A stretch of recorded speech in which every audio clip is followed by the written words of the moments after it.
Salutations, friends. Welcome back to my channel. And if you have read the title and saw the length of this video, you already know what this is about. But we are going to be having a very long discussion about YouTube content creators within the fragrance community and outside of the fragrance community and the like. The reason why we're having this discussion is because you guys want me to have this discussion. I asked you on my community page, and anytime I do videos talking about influencers, content creators, the fragrance YouTube review community, I get a lot of people enjoying the content and some people that say that I'm skirting very important topics, that I am glossing over important things that should be discussed. And you know what? Today we're gonna open it all up. We're gonna overfloweth with my opinions. And I'm going to share my thoughts, both positive and negative, and also a little bit of advice and just my personal thoughts on being a content creator on YouTube. So let's get into the video. First, this will be long. Second, I have literally tried to film this video for months. And the past 2 weeks, I've sat down and probably spent the last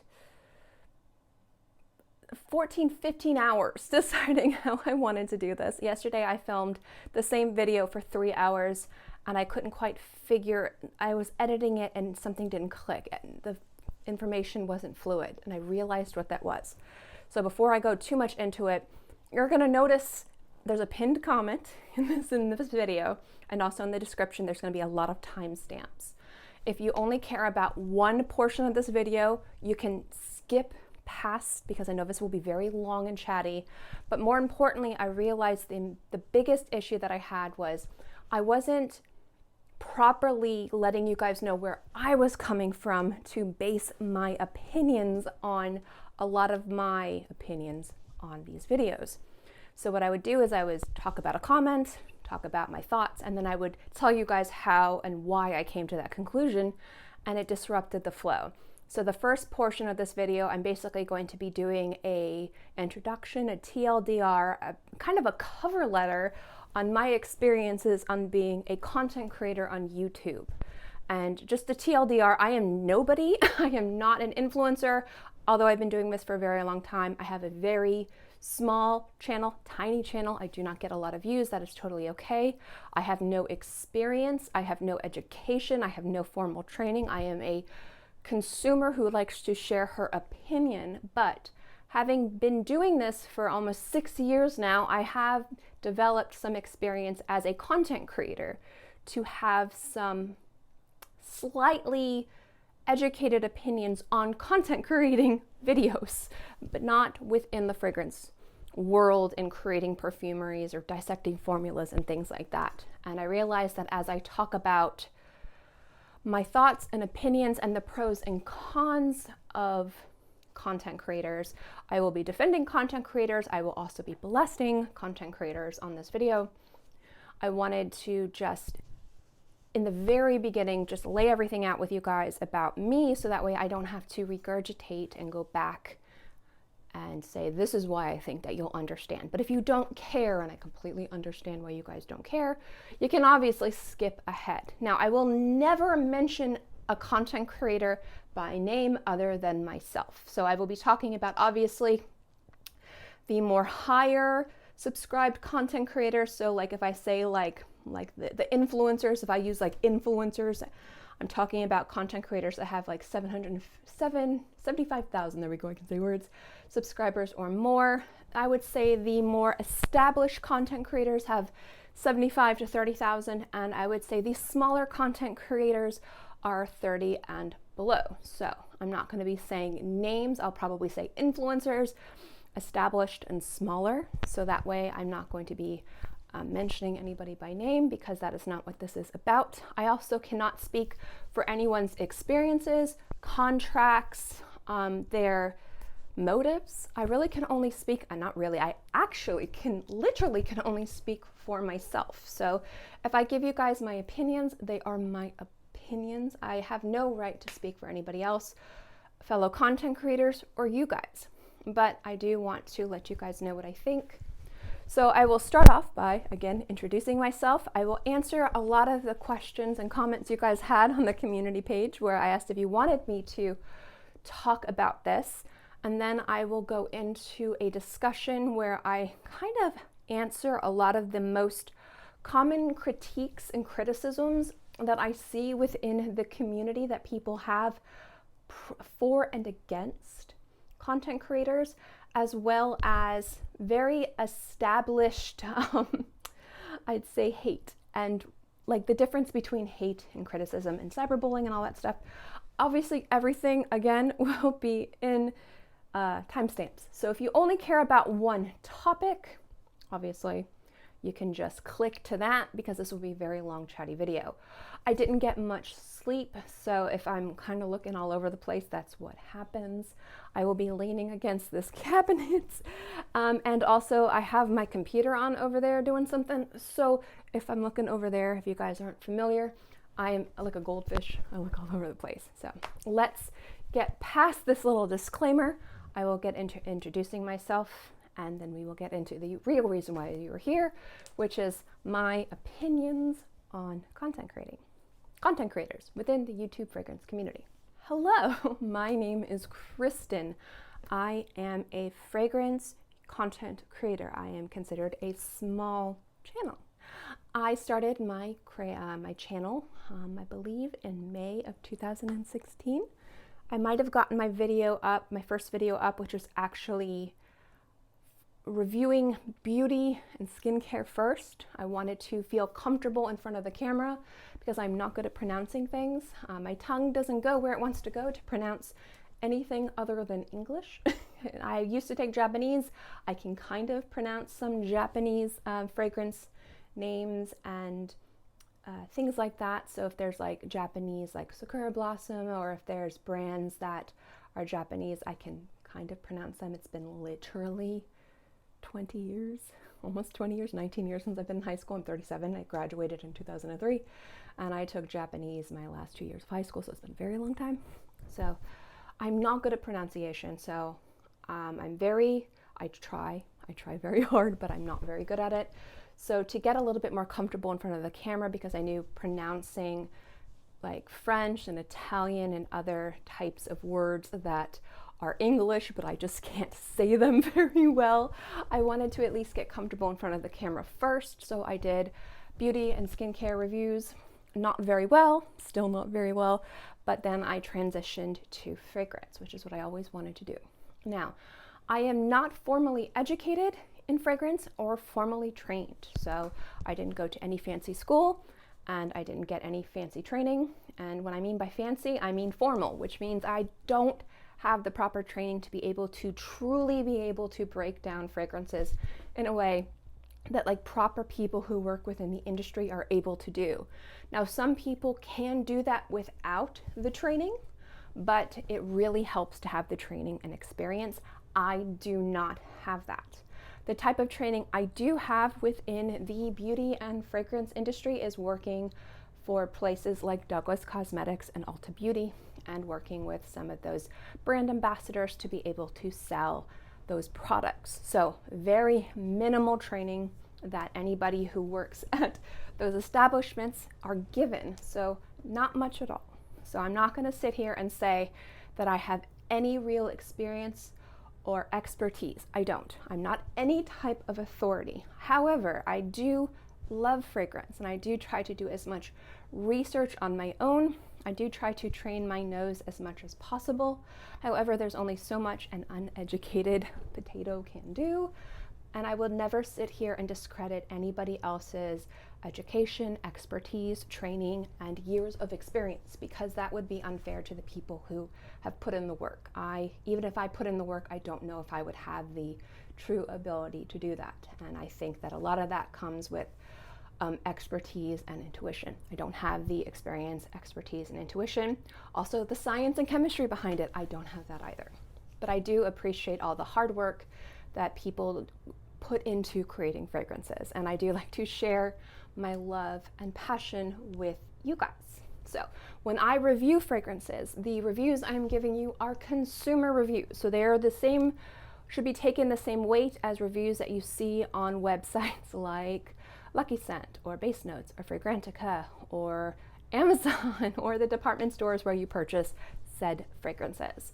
Not with any more weight or authority, or maybe even less than those reviews, because in some cases I am given things for free, and I know people do not like that, and we will get into that a little bit later.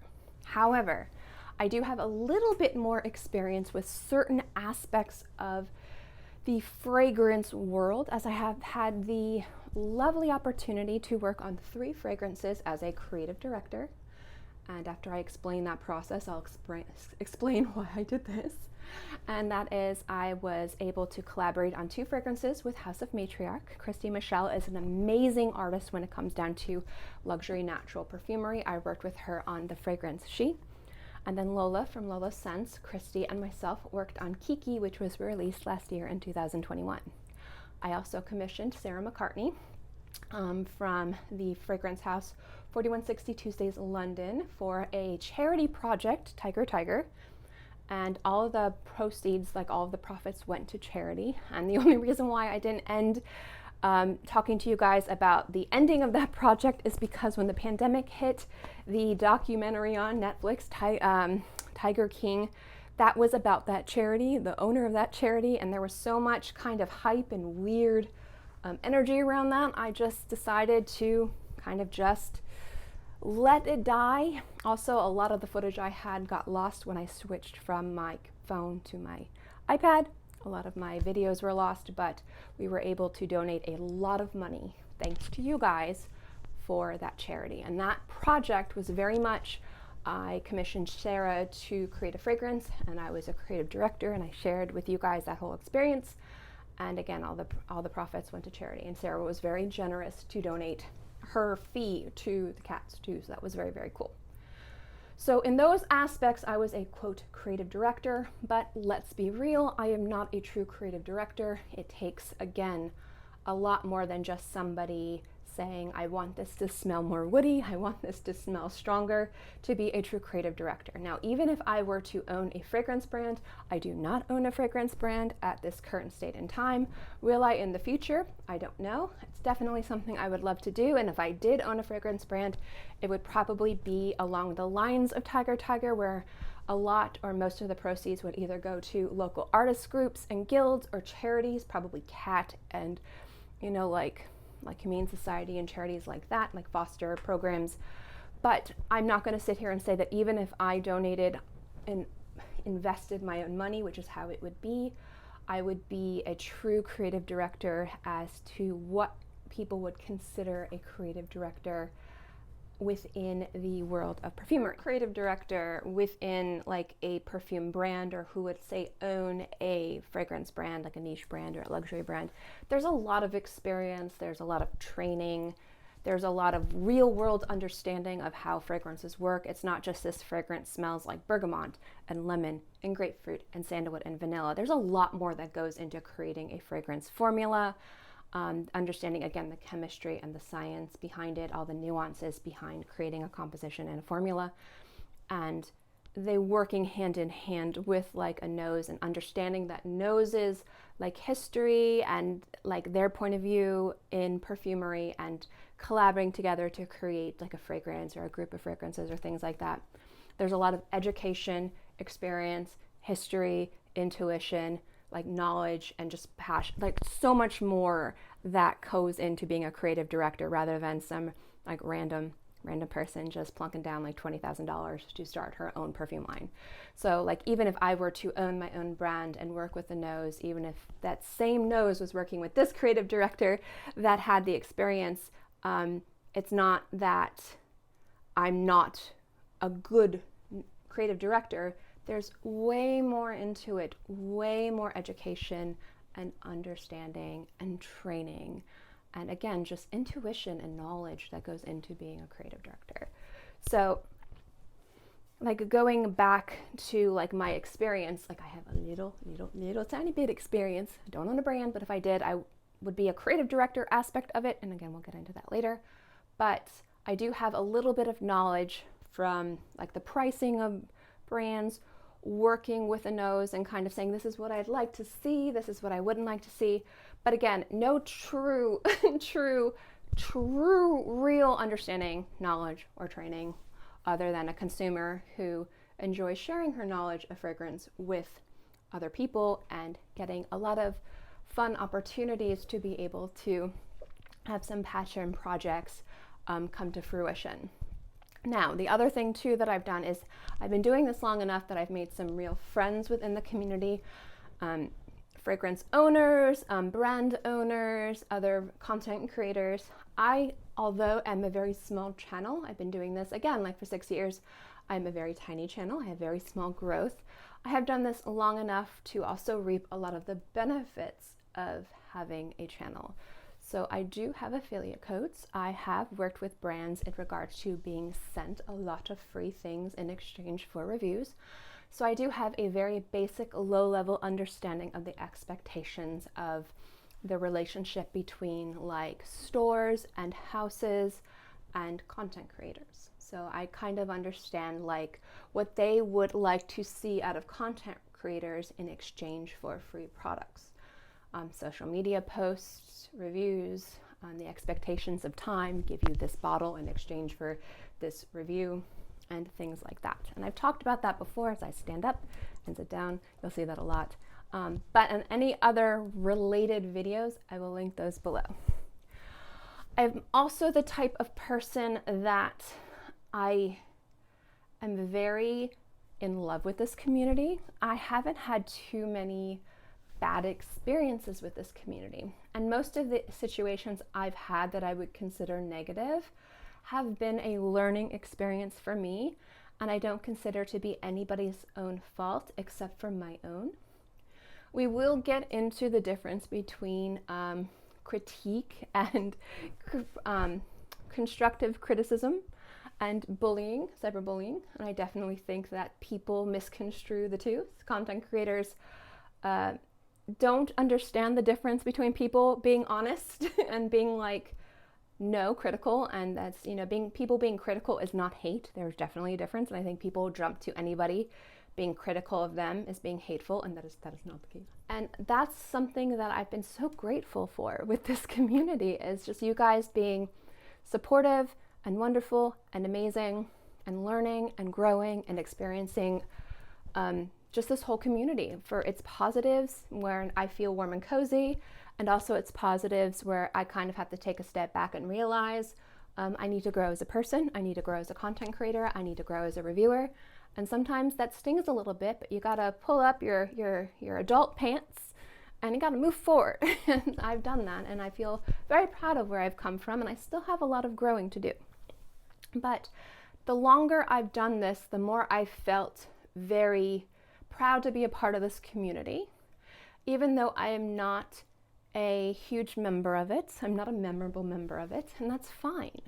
I never had any unrealistic expectations of grandeur. I never expected to even have as many subscribers as I do. I would definitely assume my channel to be considered it actually is a very small channel for considering how long I do this and the amount of content I put up. I don't get a lot of views on my channel. I don't get a lot of growth on my channel, and that is okay. And as I kind of get into the later part of the discussion of creating channels and the different types of people who create channels and why, and the pros and cons of that, I feel like it's important to remember that just because somebody doesn't have a lot of views or subscribers, their opinion is still valid. Just like somebody who has a lot of subscribers and views, their opinion's still valid, because some people discredit the people that have a lot of views too. Some people only trust the smaller reviewers, and I think that's wonderful. Just like some people only trust the larger reviewers. I think that's wonderful. You guys can trust whoever you want. It's your decision, you know. You're the one sitting here watching us. You don't owe us anything. So I'm not going to sit here and say you should only watch smaller ones, or you should only watch the more established. Don't watch the bigger ones. They don't need anything. That's not fair to discredit anybody's hard work in this community, whether it's the smaller creators, the more established, or the larger, the influencers. Everyone deserves whatever they deserve. And you guys are the ones that decide what they deserve in regards to, you like their content, you find them to be engaging, you find them to be honest, you find them to be entertaining, you find them to be rewatchable, and you want to come back, and you want to subscribe, and you want to like. That's, you guys are the deciding of that. We don't get to tell you what to do. And I think at the end of the day, the longer I do this, the more proud I am of my community, but also I have to realize that just because I'm proud of this community doesn't mean that there aren't portions of this community that I need to address. And like in past videos where I've talked about fragrance content creators, you guys have said, please stop stating obvious things. Please stop being oblivious. Please speak out. You know, don't be blind to this. And I think as somebody who is a smaller channel, so I don't have anything to lose. It's not like a larger channel is going to lose a real income, real money, real sponsorships. And I also think that I've been doing this long enough that I have enough experience to be able to share a somewhat of an educated, experienced opinion, even though it is my opinion, and just because I think this, it doesn't mean that it is correct. I can share with you guys my thoughts on the community in regards to how it's growing, changing, evolving, and also what I would like to see it do to get better, and what I would like to see it do to not get better, to kind of what it, the fat that needs to be trimmed, the issues that need to be left behind, because there are issues that need to be addressed, and I'm going to address those. But first, after I've kind of done that long introduction, and I hope I did it correctly, I'm going to answer your guys' comments. And I'm going to answer these comments because, again, kind of like introducing myself, a lot of what I talk about I'm going to address in these comments, and so it'll be easy for me to kind of summarize. Page, and you guys were really wonderful. Like I said, I'm a small channel, so if I get like even 1 or 2 responses, I get really excited. So the first comment we're going to get into is a great way to kind of get into the idea of what a content creator is and the pros and cons of a content creator, which is the unnecessary consumption of expensive, overpriced scented water. And Yankee Barb's, their comment is, how do you tell the difference between a passion and an unhealthy obsession with buying fragrances? And I think that as content creators share fragrances, we review fragrances, we share with you what we love, our acquisitions, our hauls, our declutters, you know, our top 10 lists, things like that. You see so much stuff, you see so much money being thrown at you that there's this definite FOMO, like the keeping up with the Joneses, like you need to purchase and buy and acquire to keep up with people. And I understand that, I do. And I've talked about how I afford all this stuff. I'll kind of TLDR it for you. I really just spend my money on perfume. I can't really leave the house. I don't have any kids, unfortunately. I had a miscarriage back in 2015. And so I'm very mindful about getting pregnant. Because of my chronic illnesses, I am unable to even think about trying for having children. And I know children are a blessing, but they are also a financial burden, but a burden that people are more than willing to take on because they are wonderful and lovely and worth it.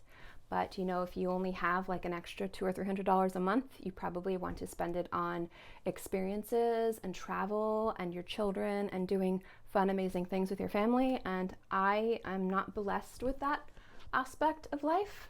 And since I can't travel because I get sick, and since I can't go outside too much because I get sick, I have an overabundance of extra money that I enjoy spending on perfume. So as a little TLDR, it doesn't mean that I live an enviable life, but I do have excessive amounts of money to spend on perfume.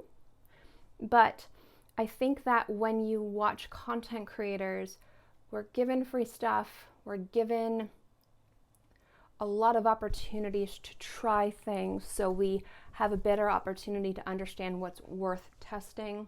So we might be given discovery sets to try, and so we might have been able to try the entire line and decide that if we are going to invest our own money in like 3 fragrances that cost $300 from an entire line, we feel more comfortable investing in 3, so we feel less scared that we're going to purchase things that cost a lot of money that we don't like.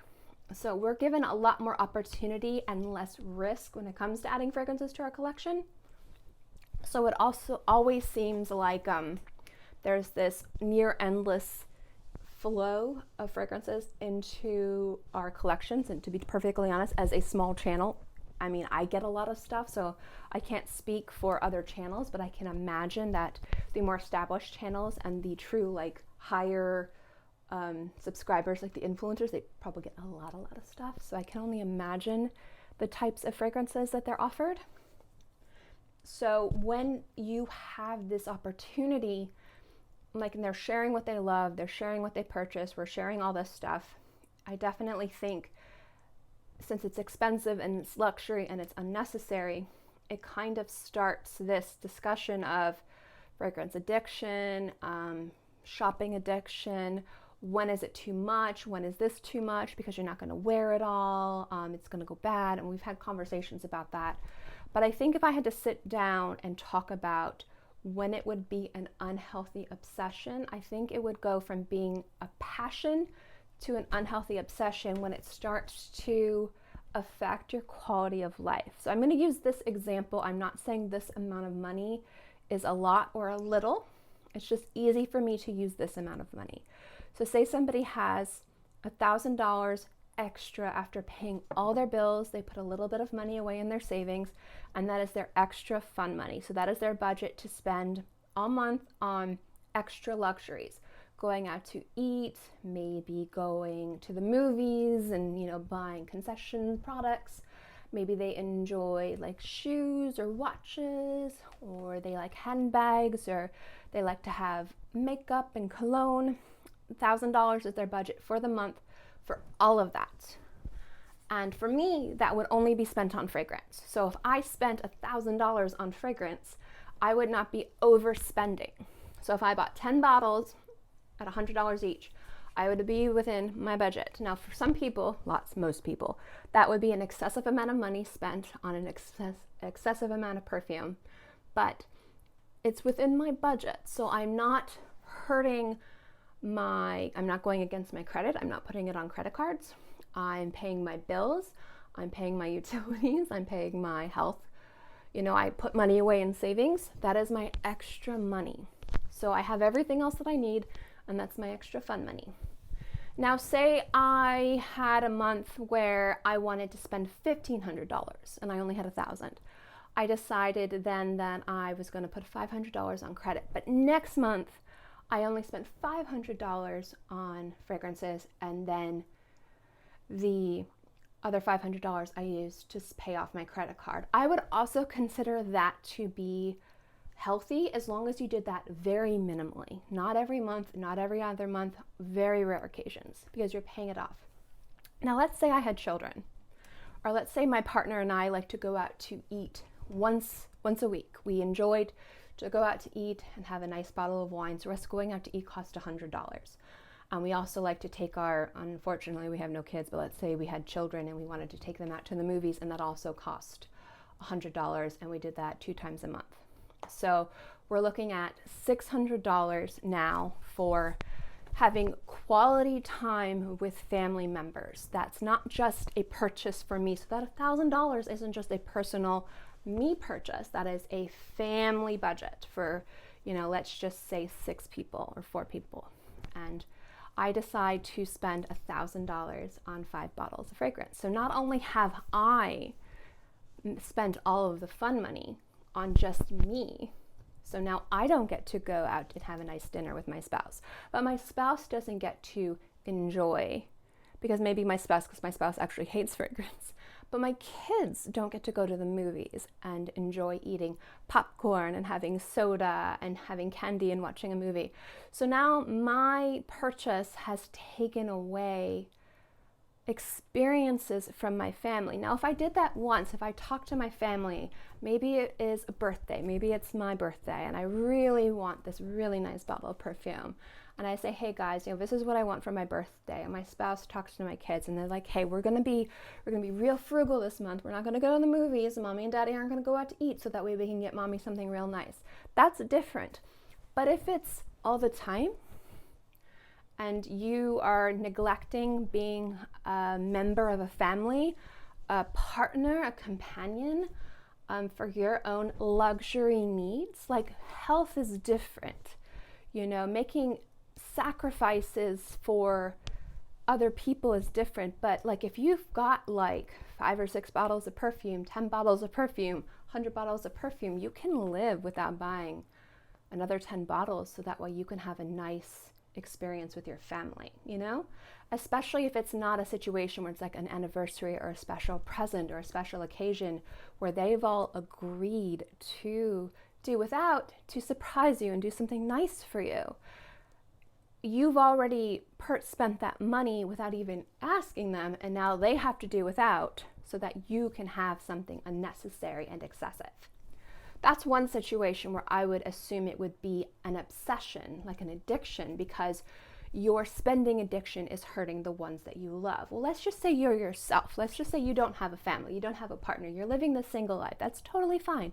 There's a lot of people out there who love being single, love living their life the way they want to live. Whatever your best life is, you live your best life. So you live by yourself. You have, you know, you go to work, you come home, you enjoy however you want to live. You have, same thing, $1,000 extra money a month. You do the same thing, you know, you put, you have a credit card with, say, like a $3,000 limit on it. So you buy an extra $500 a month on your credit card. So you spend $1,500 on fragrance, and you keep doing that until you max out your credit card. Well, now you have $3,000 worth of credit card debt, and you're paying the minimum, you're paying a little bit. Your car breaks down, and it's going to cost you maybe $2,000 to fix it. Well, guess what? Your credit's gone. You don't have a savings because you spent all of your extra money on this. And if you're putting money on credit, you probably don't have a savings, or you dipped into your savings first before you put it on credit. And now you don't have the necessary financial funds or the available credit to do something to get yourself to work. Now you're in a financial difficulty that could affect your job, that could affect your quality of life, even though you live by yourself and you're making your own decisions, because you kept making unnecessary purchases. And that's where I would say it becomes an obsession, where it starts to affect you in a way where you don't have the ability to either do something if something goes bad, or where you are taking from your family unit, especially without their consent, over and over and over again for your own needs. Now, I mentioned before that if I have, because I have my stuff, medical bills come up, you know, co-pays and stuff, I go here first. I have a savings, you know, but I don't go to my savings first. I go to my fun money first. So say if I have, let's say if I have like a $2,000 copay to pay. If I have $1,000 in fund money, that goes to that first. But I don't want to go to my savings unless I have to. If I have a few extra bottles floating around, if I have a backup bottle of something I don't know if I really need, or if I have a small bottle of fragrance that in the future I'd want a large bottle of, I'm like, you know what? I want to buy a large bottle of that in the future. I don't wear it enough right now. I'll sell that, I'll sell that, I'll sell that. I don't need to sell these, but if there's anything that I would consider selling, I go to this first. So I don't go to my savings until I've kind of exhausted what I've sold here. And I don't just go here to go here, because I do have everything kind of figured out, but I prefer to go to my fund money first, and then if I have anything floating around here that I want to upgrade or I don't wear enough and I can repurchase later, I go to here first. That's how I do it. Just because that's how I do it doesn't mean it's the right way to do it, but that's how it works for me. But I would say it's an unhealthy obsession when it comes down to purchasing, especially when it's hurting you in ways that it's affecting your quality of life, it's affecting your ability to function as an adult. So if something happens, if something comes up, like you have an emergency medical bill, or something happens to your car, or something happens to your house and you need something to be replaced or repaired, and you don't have the funds available to, or the credit available to fix that, and because you spend so much money on perfume, I would say that's where it becomes an unhealthy obsession. But I think that if you're the type of person where you find yourself constantly scraping by for money to purchase things like this, and you're constantly wondering if you're going to be able to make rent, but you've been able to buy the new bottle of Creed, or you've been able to purchase a discovery scent of a very expensive niche house, I would say you should probably step back and look at your finances and figure out a budget. And that's just my opinion on the financials of it being a passion and funding your passion, and then it being kind of like an addiction and an unhealthy financial obsession. Wendy's Parade of Perfumes, her commentary on this is, lately I feel like I'm watching a curated commercial when I watch reviews. Like I'm just being sold something. And yes you are. So even if something is given for free in exchange for a review, even if I know for a fact I'm sharing my complete honest opinion, because I am, that doesn't mean that there isn't a level of this being an ad. There isn't. I would hope that any athlete, any celebrity that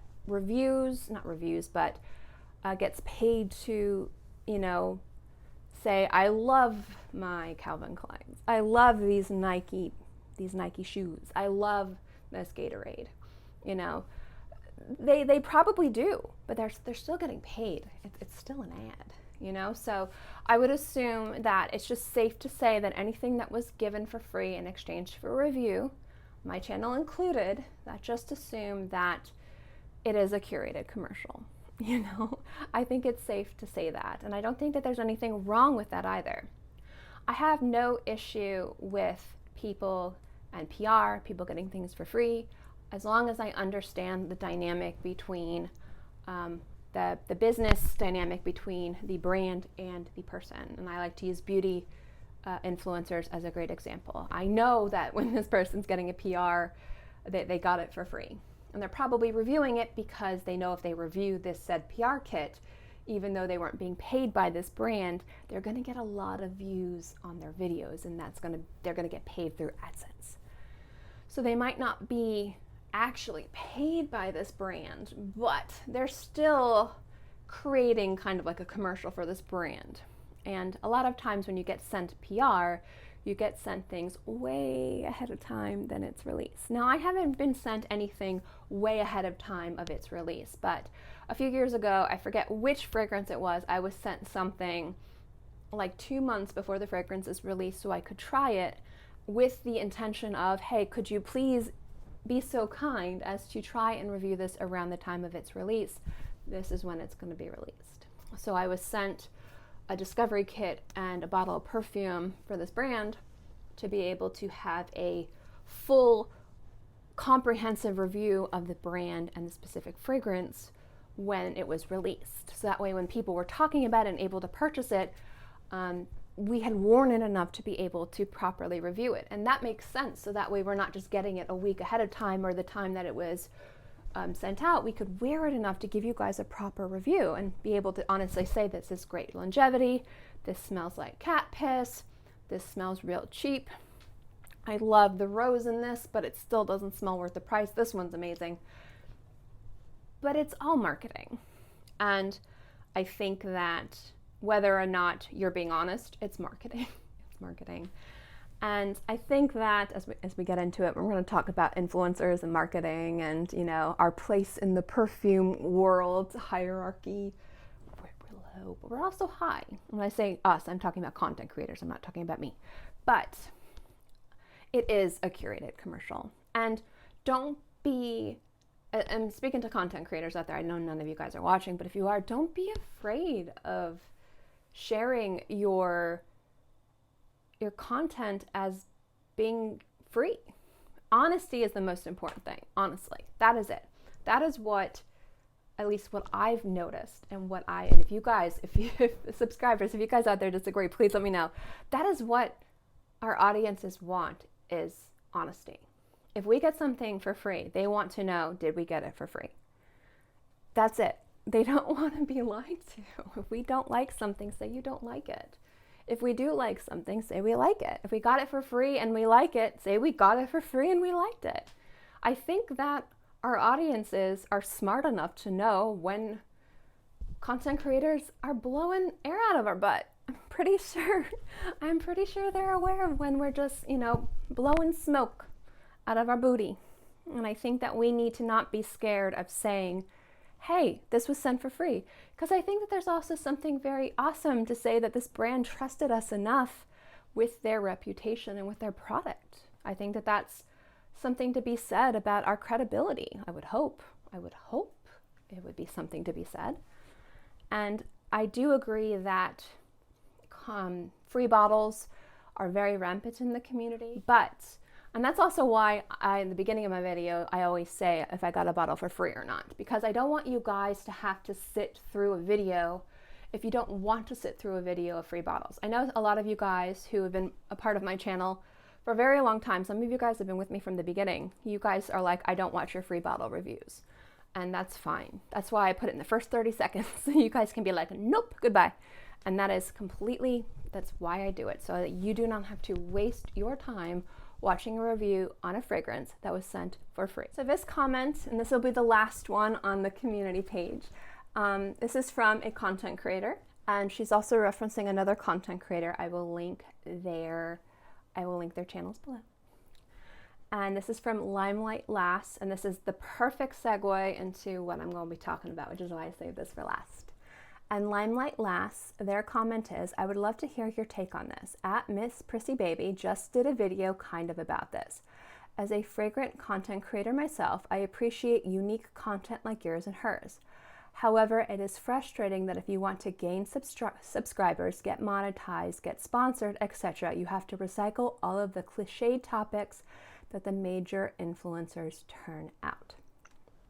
Now, I think it's important to understand what you want out of your channel if you're a content creator. So I guess this part of the conversation, I'm speaking to people who either have channels or want to start channels. And for me, when I started my channel, what I wanted was to connect with other people who enjoyed fragrance. And I wanted to add my voice and my opinion about fragrances and topics that I wanted to see. That is my happiness when it comes down to my channel, and that is what brings me fulfillment and where I feel like I did a good job. I never cared about numbers. I don't care about, I get excited and I would love my channel to take off, but I know that what I would have to do would be sacrificing the reason why I started my channel. And even if I sacrificed the reason why I started my channel, I'm still not guaranteed that I would be a more established influencer. Like I would get more subscribers and more views. Just because I would do everything right doesn't mean that people would still want to follow me or watch my videos, That doesn't necessarily mean that you're going to get it. I would say first is figure out why you're starting your channel. And there's nothing wrong with wanting to be ambitious, wanting to be successful, and wanting numbers, and wanting views, and wanting subscribers, and wanting the benefits of sponsorships and AdSense and all that stuff. There's nothing wrong. There's nothing wrong with wanting to create the type of content out there that might potentially get you free stuff, as long as you're honest and upfront. And I've noticed channels that are honest and upfront with that, they actually have a lot of people that love that about them. I think it's refreshing when people are honest, when content creators are like, I'm giving you content, I love fragrance, but you know what, I'm gonna give you videos that are gonna get me free things. And you know what, I'm still gonna give you content that I like, I'm still good at what I do, I care about fragrance, I'm good at what I do, but I'm doing this because I love fragrance, and this is a way to help, build this behind me. And I think people are like, you get it, guy, you get it, girl, whichever. And I think that the honesty is what people want. But I think first and foremost, you need to be true to yourself. And I think that there's nothing wrong with wanting a return on your investment. So what I mean by that is if you put a lot of hours, time, effort, love, sacrifice, tears, blood, sweat, whatever, into your channel, I don't think there's wrong wanting to get recognition, views, sponsorships, things like that. I don't think that's being grabby. I don't think that's being greedy. I think it depends on how you navigate that. Now, you can navigate that by just figuring out how to optimize your content. So if you are the type of channel and you want to get more subscribers, how do you do it without kind of selling out while still doing unique content? I would figure out how to optimize your content. So I'll give you an example. Say the types of videos that don't get very many views are single reviews of kind of more lesser known indie fragrances. If I review a lesser known indie fragrance house, I might get 150 views. If I get more than 300 views on a channel, I am so excited. I'm like, yes, that video is good. But 150, I know if I do a singular review, I'm probably going to get 150 to 250. That's just what I expect. Now, say you have this gentleman and he reviews indie fragrances for men that are freshies, and he does singular reviews, and he is only getting 200 to 300 views per video, and he wants to optimize his channel while still bringing his unique content. I would look to see how to do that. A great way would be top 10 lists. Top 10 fresh fragrances for spring of the types of fragrances that he reviews. That's a great way to still use the type of content that you have experience with, that you love, that's unique to you or unique to a small amount of subscribers, not subscribers, content creators, while still optimizing it in a way that more people might find it. And honestly, like if you want more people to find these types of fragrances and these types of videos that are underappreciated, optimizing it in these more cliche categories is a great way to do it, is a great way to shine a light sometimes on more underappreciated houses and compositions and styles of perfumery. Because everyone's going to be doing Bleu de Chanel. Everyone's going to be doing whatever new fragrance, Yves Saint Laurent came out with. Everyone's going to be doing whatever new version of Sauvage came out. There's going to be loads of that. But if people are looking for top 10 freshy fragrances for spring, they're probably going to see so many thumbnails of the same fragrance.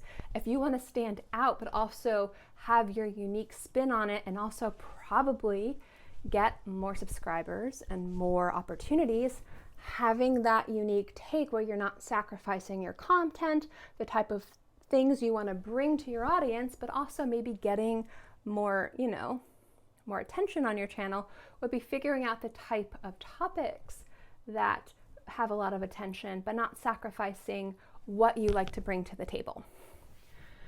And it's give and take. Now, people are going to do clickbaity titles. I don't think that there's anything wrong with clickbaity titles.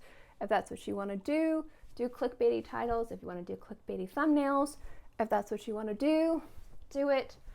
I mean, people put so much effort and time into their channels. However they want to gain the algorithm to get more people to watch their channel. Again, as long as people are being honest, like if you're putting up here, top 10 fresh fragrances to wear to the club down in Miami during a blizzard, you better pick 10 fragrances that will work and explain why.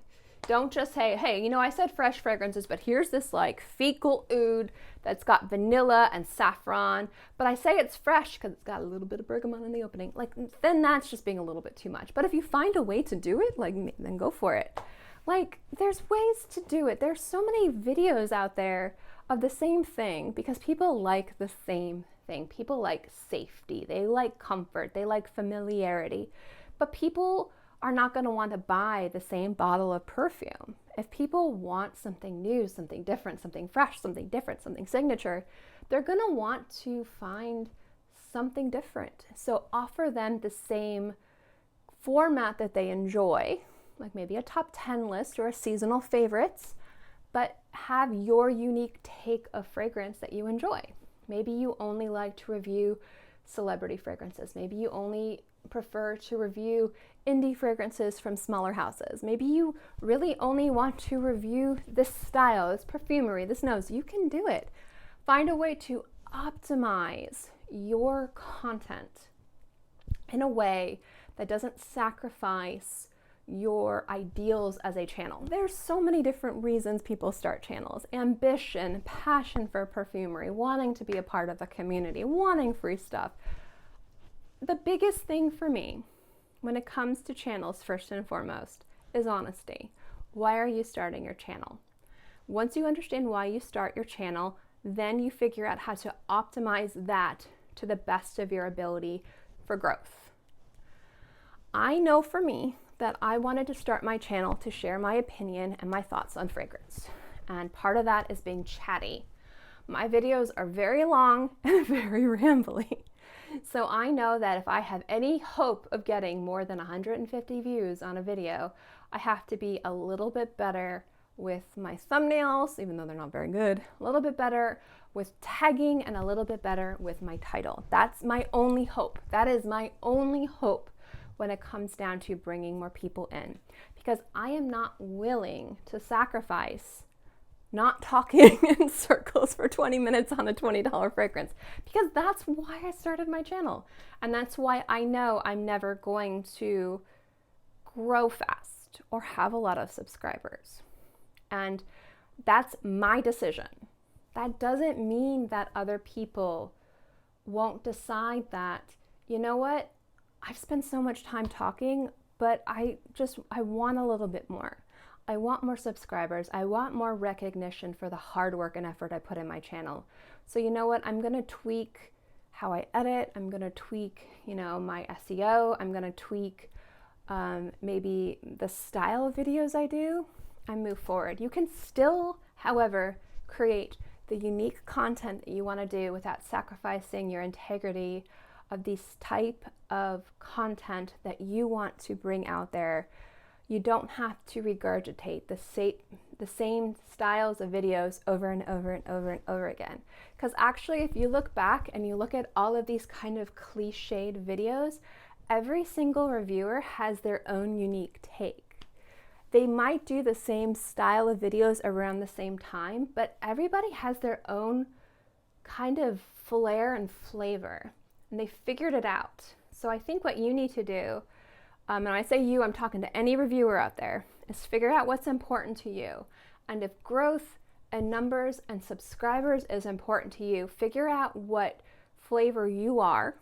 Are you lime? Are you grape? Are you tutti frutti? Are you tiger's blood? Are you pina colada? And figure out how to emphasize that in a way where you still feel proud and happy with the content you bring out, but more people are tasting what you got. I think that there's nothing invalid or wrong or discrediting somebody's integrity or passion or knowledge of wanting numbers and sponsorships and subscribers when it comes down to their content. But figure out how to optimize your content in a way where you're happy, you're content, and what your audience wants, and grow from there. And I think that you will get more of an organic growth. You will move forward. And if you're not growing as fast as you like, start tweaking. And like I said, I know what I would need to do to potentially, hopefully, try to make my channel grow. It does not mean that I would get it. It does not mean that I would grow, but I am not willing to do that. And that doesn't mean that I'm better than anybody else. It's because the numbers don't matter to me. But that doesn't mean that caring about subscribers and numbers and sponsorships isn't valid, because there's so much money and effort poured into this. I started this for a completely different reason, and that doesn't make me any more pure, any better than somebody who started this for any other reasons, It's just my reasons for starting this channel give me more freedom to say I'd rather sit here and talk for 45 minutes on a $20 bottle of perfume you can try for yourself at Target, rather than people who spend the time and effort to tweak and edit their content and optimize it in a way where they can reach more people. So I think the most important thing is instead stop worrying too much about the overall cliched topics that the big influencers are doing, and maybe take some of the themes and styles that are very popular and kind of evolve them into your own unique content. I think that people can do that, and I think that when people do that, they're super successful. And I think you can do it. I like your content. I've definitely watched Miss Percy Baby's content. I love her content too. So that would be my recommendation. And like I've said before, there's nothing wrong with taking YouTube and wanting a return on the investment, because I don't think people realize how much money and time goes into creating content. It's, even if you're just sitting down and using your phone and editing it on iMovie and putting it up, it's still a lot of effort and time. I am blessed to have a job where I make my own schedule for the most part. So I can pretty much edit and do everything at my leisure. But not a lot of people have that blessing, that availability, that freedom. And some people also have, children and real lives out there. So to take what precious free time they might have, that is very valuable. So there's nothing wrong with, again, wanting to get rewarded for your hard work. And so again, I don't think that there's anything wrong with wanting to not compromise your content, but also wanting to get subscribers and people to watch, because that's why you create content, because you want people to watch it. You want to have a community of people who enjoy what you talk about. I feel like my bun was falling down, so I took my hair down. It's a bit humid, so hi. All right, so we're at the last part of the video. We're going to be talking about the different tiers of fragrance reviewers. We're going to be talking about the different reasons why people start channels. We'll talk about that first, and then the pros and cons. So the first thing I'm going to say is, people say that fragrance reviewers need to get a real job. Let me tell you guys, I have a small channel. I just said I get 50,000 views, if I'm lucky, a month. I get maybe 200 to 250 subscribers a month. I'm a very small channel. On really slow months, I get around $400 to $500 a month. On really good months, I get like four figures, can get a little bit more than $1,000. That is on a very small, slow growing, tiny, dead channel. That is not a lot of money. You can't live on that money. I can't live with roommates on that money. That is supplemental income. I use that money to purchase fragrances. I don't use it to only purchase fragrances, but I definitely use it to supplement my income to purchase fragrances. I invest it back in my channel. However, if you think that my channel, that is slow growing, that doesn't have a lot of subscribers, barely gets any views, if you think that I am only making $500 on slow months and $1,000 on big months, imagine the people who post 3 videos a week who get at least 50,000, sometimes 100,000 views, and they do that forever, for every few days a week, on top of their affiliate links, on top of sponsorships, on top of coupon codes and all that stuff. They are making a real income. And the reason why I'm defending YouTube as a job is because a job should pay your bills. A job is a job. Acting is a job. Being a professional athlete is a job. Being a subcontractor is a job. Are some of these jobs more paid, higher paid than other jobs? Yes. But being an influencer, your job is marketing. You are a brand ambassador. You are basically, I wouldn't say that you're a celebrity, especially not many people within the fragrance community I would say are a celebrity.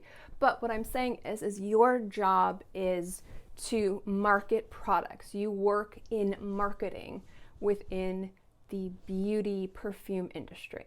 So you are not a creative director. You are not. You can work as brands and businesses might consult with you to create a fragrance, in special situations, but you're not so much a creative director in a way that a true creative director would be in regards to owning a brand. But you can be consulted as a creative director to work with a nose to create a product. But for the most part, you are a face and a marketing tool for different brands. And marketing and PR is definitely a valid business choice. And you have to remember that's what you are. You are marketing. And I'm not going to sit here and I'm not going to I'm not going to discredit. There's so many people that are fragrance content creators who do have real training, who do have experience.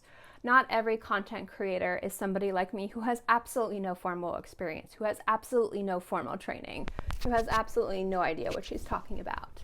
So I'm not going to sit here and pretend that I'm the only person that doesn't know what I'm talking about and everybody else knows or nobody knows and we're all ignorant. But there are people within this community who do content creation, that do own brands, that are noses, that have worked within the industry, who do have formal training, who have trained themselves within a degree that I would consider them, even if they didn't go to a school, do have enough knowledge and understanding and experience to be able to speak with more of a higher authority than somebody like me. But for the most part, let's be perfectly honest, most of us are just marketing tools. And even a small little channel like me, I am a marketing tool. And that is what we are. Even if we're sitting here and we're sharing our own thoughts and reviews on fragrances that we purchase, we are still basically sharing marketing commercials for things. You know, we are sharing our thoughts and opinions on something for a lot of people to find. So I would say that influencers, like the high tier, high end, not so much high end, but the high volume in regards to subscribers, those guys are making true money in regards to, they could probably afford a mortgage, they could probably afford a nice car, they can probably afford utilities, they probably could afford a family. Some of them can afford very luxurious life.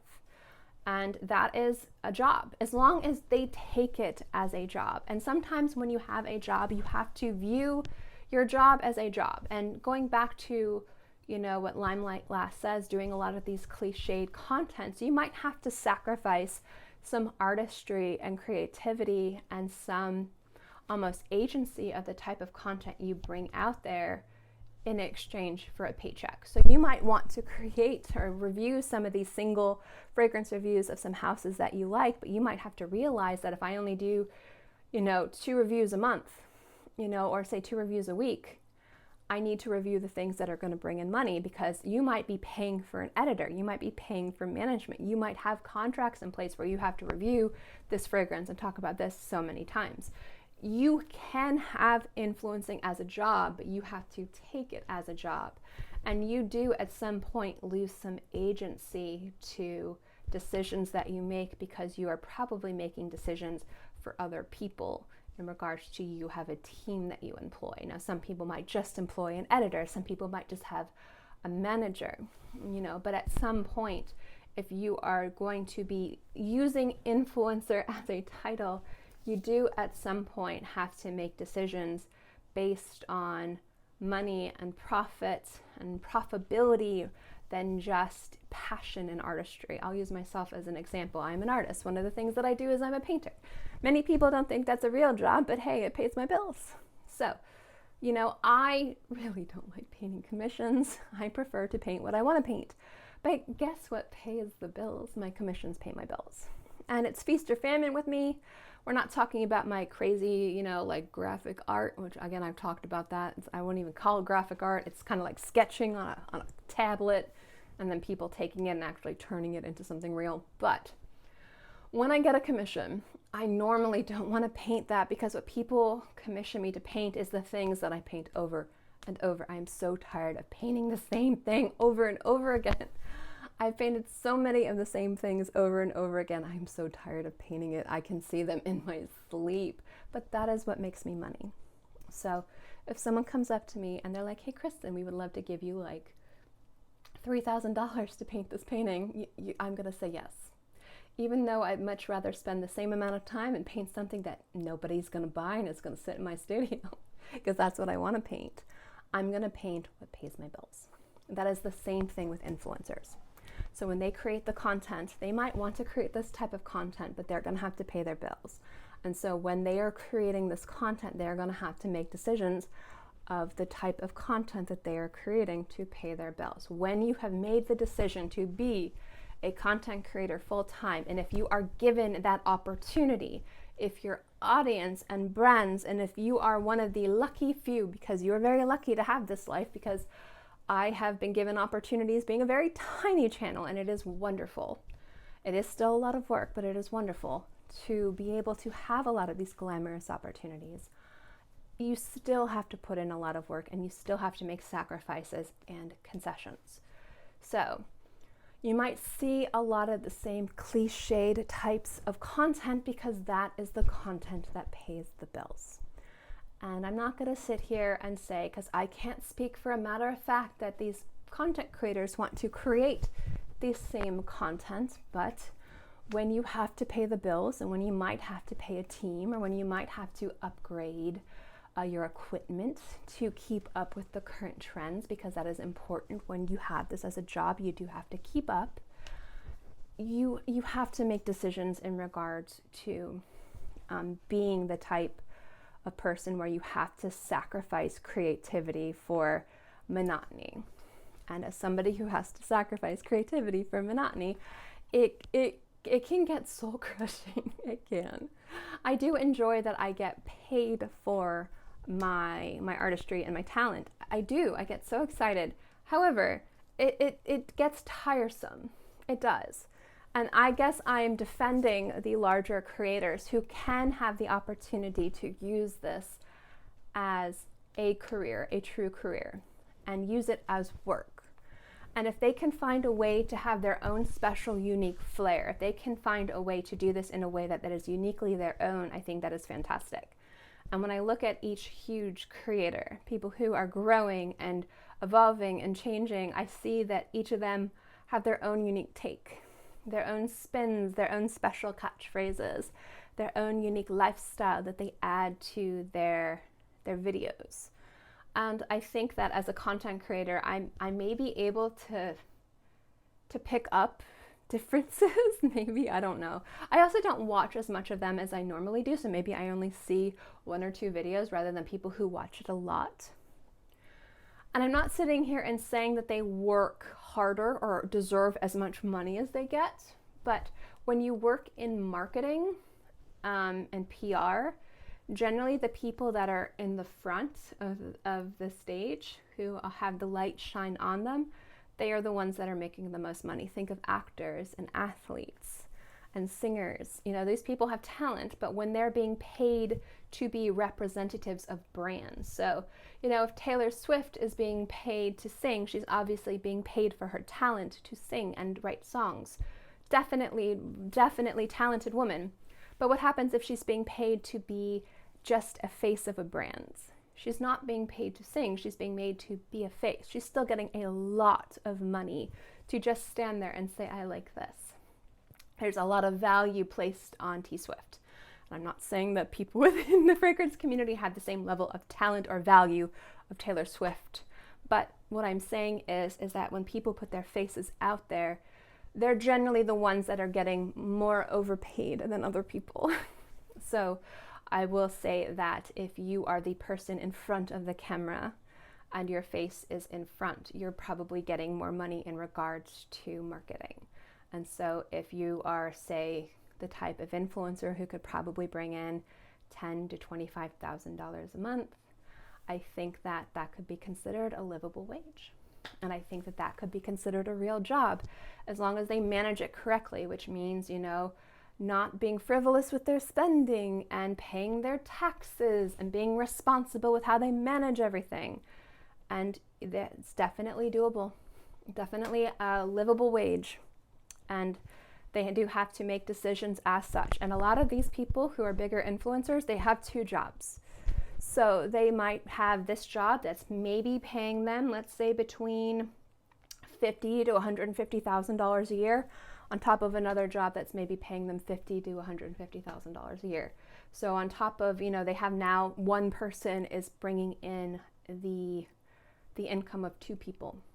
So you'd be surprised how much money is actually within the fragrance community. And that's why I also understand smaller and more established creators trying to maximize and optimize they're channels to get money, because if you have the opportunity to do what you do and to bring in money, if it's just tweaking your thumbnails, if it's just maybe doing the types of videos you do and doing it in a different way, and you can get that, then I don't think that there's anything wrong with that. And I've thought about it too, but then I just keep going back to, I just like talking to you guys. That's why I do this. This is therapeutic for me. I know, talking forever. It's like 3.5 hours that I'm looking at right now. It's going to take forever for me to edit this. But I think ultimately at the end of the day, you can make a real job, a real livable wage. But I also think that as content creators, we have to remember who we are within the perfume community. We are marketing. We are a commercial. We are PR. We are not creatives. Now, some of us can be creatives. Some of us can have brands, can have the experience, can have the education, can have built the authority. That is most definitely possible, but the majority of us are consumers who have channeled our passion and our love for fragrance and turned it into something that we could then share on YouTube, which then we could monetize.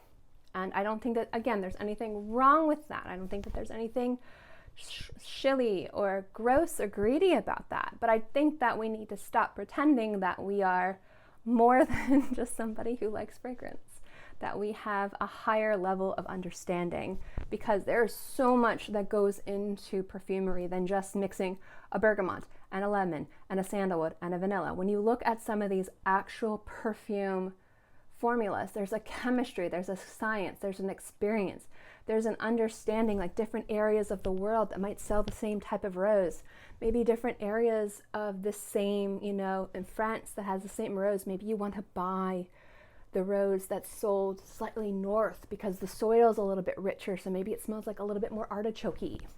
Or maybe you want to buy this like lemongrass over here rather than, there's so much more than just vetiver and sandalwood and vanilla. So much more that goes into it than just us listing off the notes that we see on Fragrantica and then just regurgitating whatever we smell on our skin.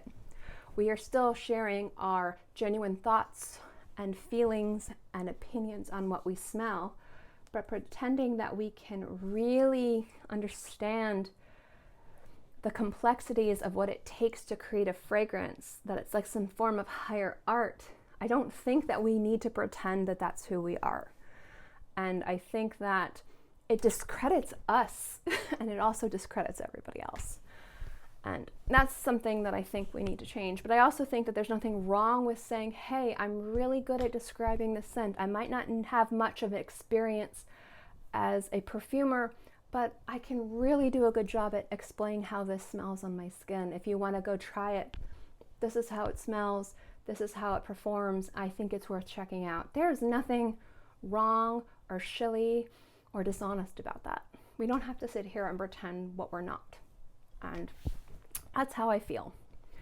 Now, when I think about the different levels of reviewers, the biggest thing that I think people really harp on, and this goes both ways, has to do with the different levels of subscribers. And I think that people tend to mistrust smaller and also overtrust smaller and the same. And I think that at the end of the day, what really matters is honesty and transparency.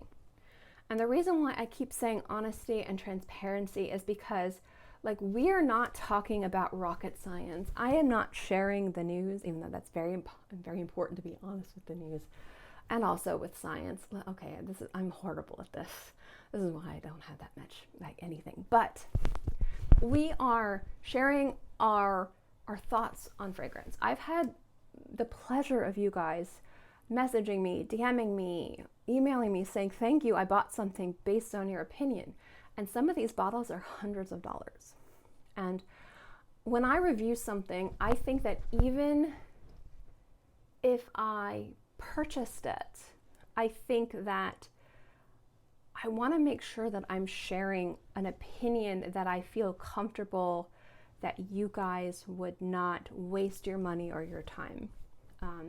of your own money or your time. I know how much of my own money and my own time I can waste. And I am comfortable with that, but I'm not comfortable wasting your own money and your own time. What I mean by time is say I'm reviewing a designer fragrance. And again, some people have real lives, real jobs, real schedules. I don't. So if I wanted to go to the store, even though I don't because I can't leave my house, but if I wanted to like drive to the department store and smell something, it wouldn't take me more than just deciding on wanting to get off my fat butt and do that. Other people might say, well, I have to wait for my kids to get off of school, or my husband and I share a car and he's at work, so he has to come home from work, but I have to go grocery shopping and it's the other side and I have to get gas and there's traffic. Like, you'd have to maybe actually schedule like going out and doing this, especially during a pandemic. So I would want to make sure that I'm giving you guys an accurate description of a fragrance, so that way you guys, if you did purchase something, that it wasn't like leading you astray. I don't know. I feel very protective of your guys' like pocketbooks, even though I'm constantly sharing with you guys like hauls and fragrances that I purchased and things like that. I want you guys to know I'm so protective of your pocketbooks. I don't know if you believe me, but I am. But I think when people look at numbers, I think a lot of people put a lot of value on numbers. And I think that you shouldn't put value on numbers when it comes down to reviews. And I mean that in both ways. There's some people that put a huge value on the fragrance reviewers that have a huge amount of value. They'll say, obviously these people are worth it because they have a lot of subscribers. And I'm not saying that they aren't worth it. But then they say these people down here aren't worth it because they don't have a lot of subscribers. But then the opposite is true. Some people say, I only watch smaller reviewers because all the large reviewers sold out. And what I'm saying is, like I was saying earlier, is you'll be surprised how often opportunities are offered to smaller creators. And so the second that smaller creators get excited for free stuff, they immediately sold out. And so now people feel upset about smaller creators selling out. And maybe smaller creators don't know quite or haven't learned correctly how to navigate. And there's this whole idea of selling out and free stuff and sponsorships just polluting the community on YouTube. And I don't disagree with free bottles ruining the integrity of the community. I don't disagree with it at all. I think it's how content creators as a whole have navigated, how they acquire, how they talk about, how they share free bottles. And I think that feeling like people have to delete comments talking about it, people have to feel defensive when you guys call out, and rightfully call out, we're going to get into that after this, people that only review certain brands, only review certain bottles, only share certain things, and it's always just free bottles, like feeling defensive, deleting comments, kind of throwing the wool over your eyes, acting like you guys are idiots. You're not. Acting like people don't see those comments that get deleted. You're not idiots. You see them. And I think that's just this idea that first, that free bottles are here. They're here to stay. They're not going anywhere. They're going to get worse. Content creators are so scared of them, but they accept them. Either you accept free bottles and you find a way to bring them to your channel in a way that is not shilly, that is not you being the type of reviewer that is selling, like car salesy, lying to your subscribers, lying to your audience, not disclosing when you got something for free, not disclosing when you've been paid by a brand.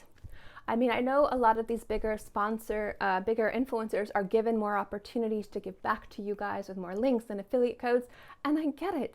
Those are opportunities that you get as a bigger influencer, so there's no issue with that. It's again acting like it's this whole thing, and I know when affiliate codes were kind of lesser known, the beauty community, like the makeup community, they would act like when they offered this affiliate code, like they were doing you a solid. And I always thought to myself, I don't care. I'm getting a discount. So I don't care that you're getting a kickback, but don't act like you're not getting something out of this. I guess that's what I mean by like, I don't care if you got something for free. I don't care if it's an affiliate code. If I'm saving money, then I'm saving money. Like, I don't care. But don't lie about it. Don't hide it, you know? And so like, I think it was like the whole Morphe thing when people didn't realize that like the Morphe codes that everyone had was an affiliate code. And then when people realized it was an affiliate code, people were like, oh, this person's getting money. And I was more upset that they weren't saying that they were getting money. And I'm like, but you're still getting money off. Like, I don't mind that I'm saving money, you know? And I don't mind that me saving money makes them money. It depends on the person. I was very specific about whose code I'd use. But I just wanted to know that I was basically giving this person money. So I knew whose code to use and whose code not to use. I'm not going to use her code. I'm going to use his code, basically, so that I know if I'm going to be giving somebody some attention, some recognition, some money in their pocket, I'm giving it to the person that I want to give. That was my thing. Just don't feel bad about saying this brand gave me this affiliate code. You save $5, I get $3. Hey, we both win. Use my code. I'd be like, okay, I'm still saving $5 because if I don't use a code, I have to pay $5 more. I'm okay with paying less money. It's about the disclosure. It's about the honesty and being upfront. And so I think that with bigger influencers, people look at numbers, but also people look at a lot of the opportunities that they're given. And so they're constantly having these affiliate codes, they're constantly having these coupon codes, they're constantly having free bottles because they have more opportunities. But because it is a business, because they have to generate income, they have to prove their value to these brands, of course you're going to be overloaded. But some people also look at big influencers and see these things and say, well, that person must obviously be more credible because there must be more trustworthy because brands trust them more. It's give and take, the same thing with small. I think I kind of went a little bit off topic. But I think when it comes down to like trusting small over trusting large, I think instead of looking at numbers, you look at the individual. Because there's small influencers that do lie, and there are large influencers that don't lie. And everybody at some point has the opportunity to at least go online and sign up for an affiliate code at like Amazon or Magic Links or wherever and slap it on their description box. At the end of the day, it's disclosure. It's being honest and upfront. That is what at least I would think you guys would want. That's what I would want. That's what I want when I go to other people's channels and look for things. I want disclosure. I want to know, if I use this link, do you get money? Yes. Okay. Do I like you as a person? Yes. Am I paying money for your Birkin bag? Okay, whatever, because I'm saving money. That extra $5 is going to go towards another bottle of perfume, so I'm okay with this. Like, that's all I want to know is if you're getting something. Just disclose your connections. Just disclose your affiliate codes. Disclose that this is paid, advertising. That there's nothing wrong with that. I know Johnny Depp didn't do those Sauvage commercials for free. I know he was paid for it. I know that, which one did our Pat do? Was it Dior? Was it that one? I don't know. I know all those people got paid to do it. I still like the commercials. So what? I know that they get paid to do this stuff. Just be honest. Say, yes, I got a paycheck, but I got a paycheck because I love it. And I figured I'm going to talk about something I love. And if I can also make money doing it, then cool. Then I think that's refreshing. I think that's honest. And I tend to trust that more than people who don't say that. But again, that's my personal opinion. The biggest problem I see within the creators, and I think that I've kind of hinted at this, and I think I talked so long I kind of lost my train of thought. So if I lost my train of thought, I'm sorry. I want the community to not take itself too seriously, but also take it seriously. And what I mean by that is there's this level of elitism and snobbery that I see within the community where they can't take valid criticism without feeling like their egos are personally attacked. And to think that you can't learn and grow as a person and can't understand the difference between hate, like true internet hate, and valid criticism from a member of your audience that actually cares about you or cares about the community and is trying to hold you accountable. I think that's, as a content creator, we need to fix. So like growing up, I did a few art classes and I went to culinary school. Let me tell you, I understand critique. I don't understand critique more than other people, but I understand the basic understanding of what critique is. You need to learn. You also need to hold yourself accountable, especially if you are one of the lucky people where you can make a decent amount of money or a living from YouTube. You're not making that from YouTube. You're making that from your audience. You're making that from your audience using your affiliate links, clicking on your videos, liking your videos, being engaged, sharing. We have whatever we have because of our audience. So first and foremost, we are not better than anybody else. The only people that we can really compare ourselves to are other content creators. And I think the only way we can really compare ourselves to other content creators is our content. What kind of content do we bring out? What level of content do we bring out? And it's not so much that we're better or worse than anybody else, it's just our content. And some people don't like this type of content. Some people only like this type of content. Some people do this or this. There's definitely reviewers on here who think that they are more educated than they are. And there's definitely reviewers on here who deserve to give themselves more credit than they give themselves.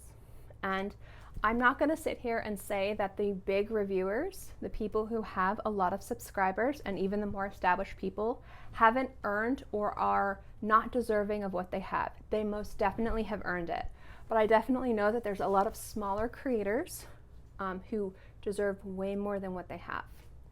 What I see a lot that really bothers me, aside from this crazy amount of egos, is this idea that criticism is hate. Now, I've had hate thrown at me. I've had people tell me that I'm too ugly to put my face on YouTube. I've had people say really horrible things to me, and whatever, I'm not gonna sit here, and I've been bullied, and I know that there is no excuse for bullying. I'm not gonna sit here and say, I'm a big girl, whatever. My idea of how I take the criticism is my decision. That's my choice. I'm not gonna sit here and say, just because I'm okay with people saying that I'm disgusting, that I'm ugly, that I'm too fat, and that I'm too ugly to put my face on camera, like other people should be okay with that hate. No, but that is hate. That is bullying. I don't care. I knew. I'll give you an example. I play video games. I played World of Warcraft, a few other games. I did some high-level raiding. I'm horrible at playing video games. Horrible playing video games. So when I did high-level raiding, like as a healer, as a woman, for guilds that were trying to be like some of the first people in the country that were like killing some of these raid bosses, you bet I was not, people were not talking nice about me in the entire server. But I heard a lot, but I know what the internet can say and do. And in those cases, I understand. Like, I understand that I was given a lot of opportunities in guilds because of my gender and not so much because of my ability. And there was a lot of hate from that. But that is a whole other story that you guys don't care about. But what I'm saying is like being on the internet for so long, I knew at some point nobody's going to like the look of my face. Nobody's going to like that I'm plus size. Nobody's going to like the way I sound. And people were going to say something mean to me. I was aware it was going to happen, so I wasn't surprised. Does that make it acceptable? No, but I'm a big girl. I moved past it. So when people say mean things about me, whatever. That doesn't mean that other people should have the same thing. But that also doesn't mean that people who offer valid, critical criticism are being hateful. And that's what I see that bothers the crap out of me. I don't know why I'm clapping. I'm so sorry on microphone. about content creators, and this is in general, this isn't just within the fragrance community, this is everywhere. But I think that when somebody says that you do nothing but review free bottles, I think that you need to step back and realize that you need to stop reviewing free stuff and maybe stop being a shill. That's not hate. that's somebody taking a look at your content and maybe being a little bit stingy, but that's criticism. That is criticism. You might not like that they are talking about your content in that regard, but if all you are doing is reviewing free bottles, they are not telling a lie. And so that is where, when I see people deleting comments and people talking about content creators deleting comments, that's what I'm talking about. That's the type of stuff that I see deleted. And that is an issue. That is not okay. That is not showing the content creators with integrity. That is not saying that we should be treated with respect.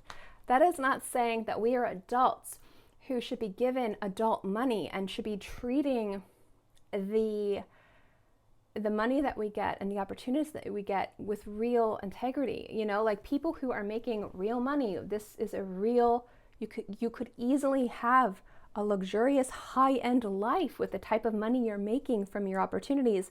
You need to treat this as a job, which means you need to listen to your customer criticisms. And there is a difference between somebody being mean and cruel. And I guarantee you these people get real, true, mean and cruel things hurled at them, because I do, and I'm a small channel. And I understand I got a weird potato face and I'm fat. I get it. It's fine. I'm realistic. I'm okay with this. I know about my lumpy body. I'm okay. I'm lumpy space princess over here, except she's smooth. I'm kind of lumpy. But there's a difference between deleting comments, being critical of how you look, being critical and threatening violence, threatening a variety of other things that I can't mention, you know, calling into question your integrity as a person based off of things that you are not mentioning on your video, and somebody looking at the content that you are putting out and making a valid critique. If they have an opinion on your content, then you have no right to silence or discredit that. You have no right to edit that when those are the people that are paying your bills. And I mean that. So what I mean by that is if I when I worked at Ulta, if somebody came up to me and they said, "You're fat and you're ugly, I hate you," I could tell them, "I need you to leave.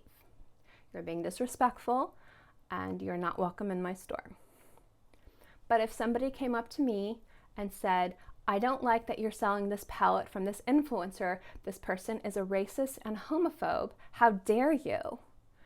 How dare you work here? You working here getting money and selling this product is condoning racism and homophobia." I would have no reason to tell that person to leave, because by all accounts, that's valid. And if they are creating a scene in the store, I probably wouldn't like it, and I probably would have to find a way to diffuse the situation, because that was my job that I was being paid for. But I would have no reason to silence somebody that had a legitimate claim like that. So that's the difference. And that's what I see people thinking, that they can silence the comment section. If you want the comment section silenced, get rid of your comments. If you can't take it, you have to take the good with the bad. You have to. If you want the praise, if you want the good, you got to take the criticism, because that's how you grow as a person. You have to do that. And this is me speaking as somebody, as a content creator. I get hate. I get people telling me all the time things that hurt, things that sting, things that suck. I don't delete those. I don't. I leave them up. The only time I've ever deleted comments is when people have said outright crazy, horrible things to other people, or when the things themselves were so vile and completely off topic. Otherwise, they stay up. I don't delete them. If people make posts or things about me, I actually laugh at them. They're hilarious. It's been I think a year or two. I don't even think anybody gives a crap, which is totally fine, and I'm very, very grateful. And I know that people that have larger channels have to deal with a constant barrage of hate, a constant barrage of just vitriol and smut, I don't know if that's the right word, but a constant barrage of just nastiness being spewed their way. And that's gotta suck. That's gotta hurt. That's gotta be exhausting. But that doesn't mean that you get to discredit honest critique, because you don't. Either you don't have comments up or you do. And if you do have comments up and you have somebody monitoring your comments, you don't get to delete the comments that make you feel uncomfortable because they hit a little bit too close to home. You learn and you grow, or you ignore them. You probably shouldn't ignore them. That's not very smart. But you can't do that. And that's the biggest issue that I see, aside from almost being ashamed of disclosing free bottles, sponsorships, business connections, things like that. There's no reason to. Everybody knows about them anyway. Just don't feel embarrassed by it. Just go. But for the most part, people have to really understand the difference between bullying and like legitimate criticism. And legitimate criticism is a valid opinion and critique on your content. So saying, I don't like your face, you're fat, you're ugly, your voice is annoying, and I find you obnoxious, that's hate. And if you put that on my channel, whatever. I'm gonna leave it up there because, whatever. But if anybody else wanted to delete that, that's acceptable. That's acceptable. Now, if somebody says, I don't think you're a good reviewer, I don't like the sound of your voice, you're horrible at pronouncing things, I think that's completely unprofessional, you seem to have absolutely no passion or expertise when it comes to fragrances, and you're not good at what you do. That would sting. That would sting a lot. Is that person being mean? Mm-hmm. But is it a credible, legitimate opinion and critique? Yes. Because for that person, that's the truth. And it's also related to what I'm doing. Now, I know everybody says, if you can't say something nice, don't say anything at all. And I, for the most part, 99% of the time agree with that. But when we're talking about money exchanging hands, when we're talking about me recommending you guys to purchase something that's vastly overpriced that costs hundreds of dollars, and when I'm getting hundreds of dollars a month and thousands of dollars worth of free stuff, I should be able to pull up my big adult pants and realize that at some point, people who watch my content and might be influenced to make purchases based off of my videos might have valid criticism and critique about the type of content that I put out. And they have absolutely every right to have those valid criticisms and critiques. But because it's because of them that I get money and, free stuff, is because they watch my videos. So I think that we as content creators need to take ourselves more seriously and less seriously. We need to realize that we are entertainment within the perfume community.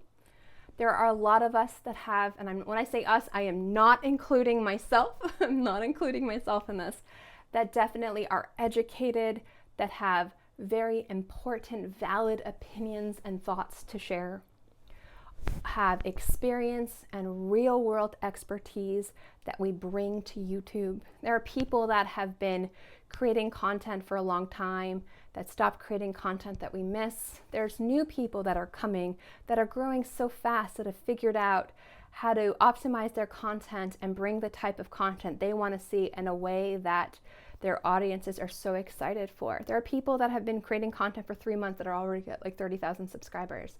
There are people that have been doing this for like 10 years that haven't broken like 50,000. I mean, there's so many different creators. There's so many different styles of, content creators.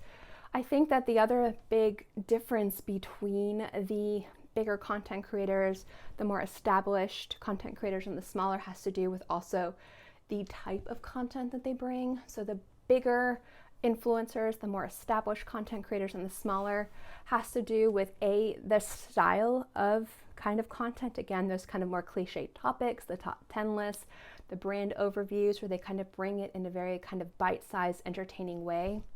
Their themes are a little bit more mainstream, so they have more people. Their audience is larger than just the fragrance community. it's definitely like people who are searching for content outside of fragrance, and they probably stumble on a fragrance video and then they find these videos fascinating and fantastic. I'm not going to sit here and discredit the content of larger creators. I'm not going to sit here and say that they're contrived or cliched. There's definitely a uniqueness to each person's content, even if they are mimicking or cloning another person's type of videos. They do it with their own unique twist.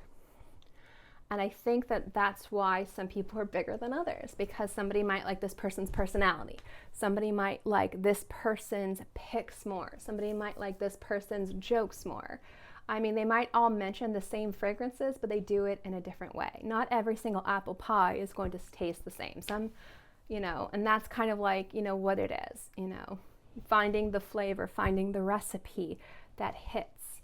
And a lot of these bigger influencers, especially the people who are true influencers who have like, you know, tens if not hundreds of thousands of subscribers, understand the market, understand how to market themselves, understand the types of videos that their audiences want to do, bring it in a way that's articulate, that's concise, that's entertaining, that's a way that people enjoy, that's rewatchable, you know? Like, there's definitely a reason why so many people watch these videos, aside from just hate watching. There's something very entertaining and good about the influencers. And you might like them or dislike them as people, but numbers speak. And there's a reason why they do it, and they do it so well. And that's hard work, and that's understanding the market. And that's why people ask, you know, do I have to do these types of cliched content?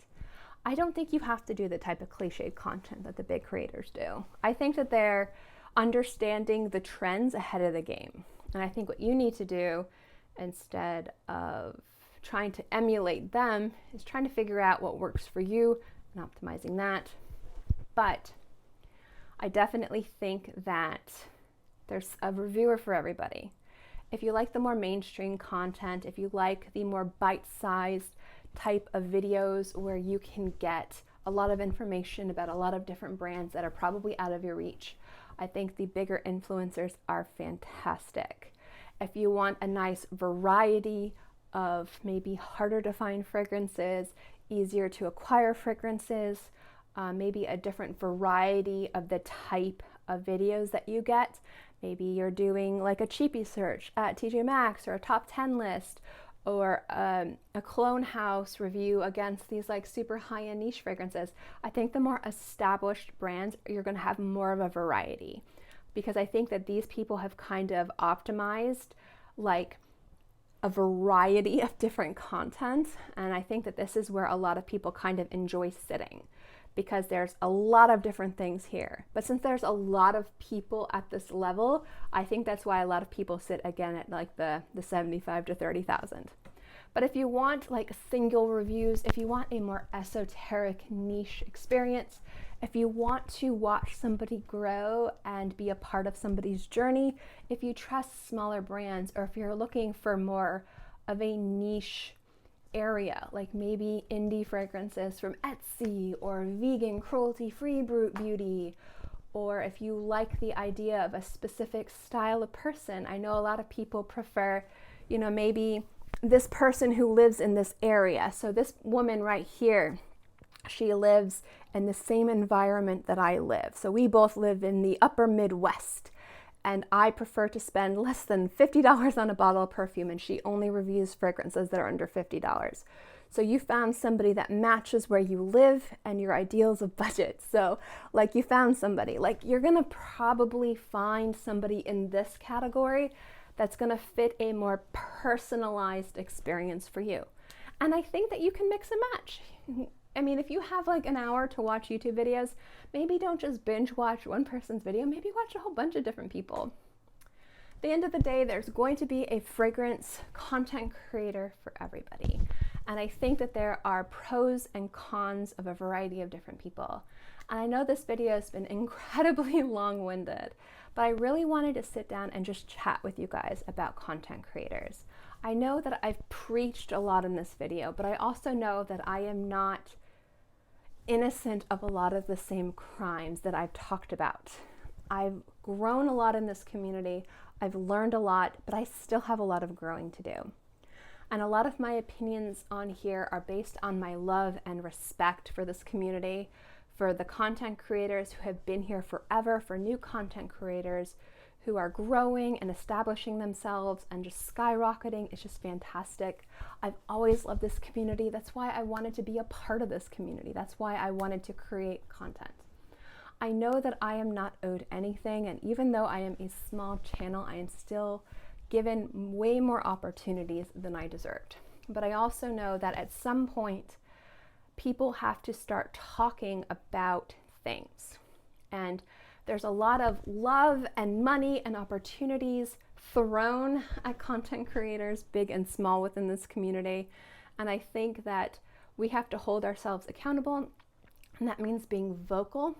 That also means being vocal about who we are in this community, not taking ourselves and pretending we are something that we are not, because I don't think there's anything to be ashamed of being more of a marketing PR asset to the perfume community. I'm not saying an asset like we're an actual asset, but we're not like a nose. Not all of us. There's some people that do have the true experience and talent and expertise and authority, but most of us are not. And I think when we stop pretending that we are more valuable than we are, I think that that's when we can start really growing and evolving and changing this community and taking ourselves more seriously with who we are.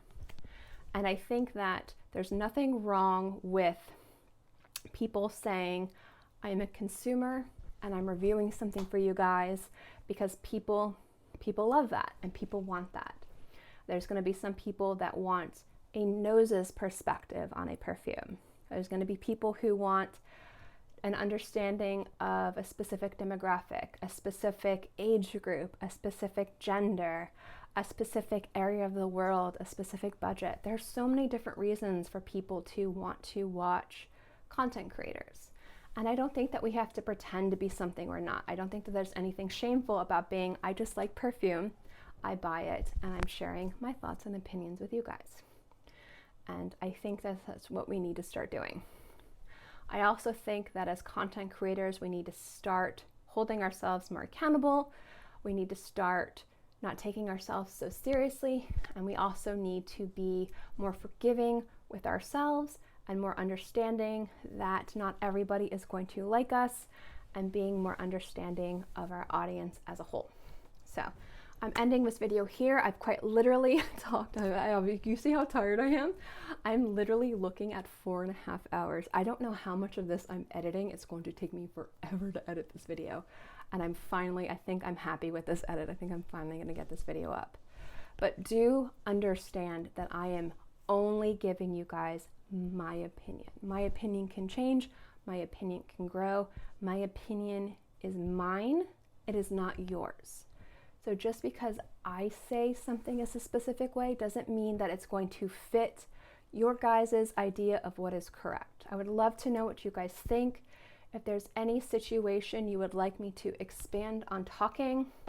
I do love this community so much. I am a very tiny voice in a large community of people who have shared their love and their passion and their just absolute love affair with something that is so meaningless as fragranced water, but it's also not meaningless. If you think about like the religious and cultural aspect of perfume, it's just so vast and so spectacular. I don't know. I'm gonna stop talking, and I think I'm ready to drink some tea. So anyway, guys, I'd love to know your thoughts if you've managed to make it through this entire video. Thank you guys so much, and I will see you next time.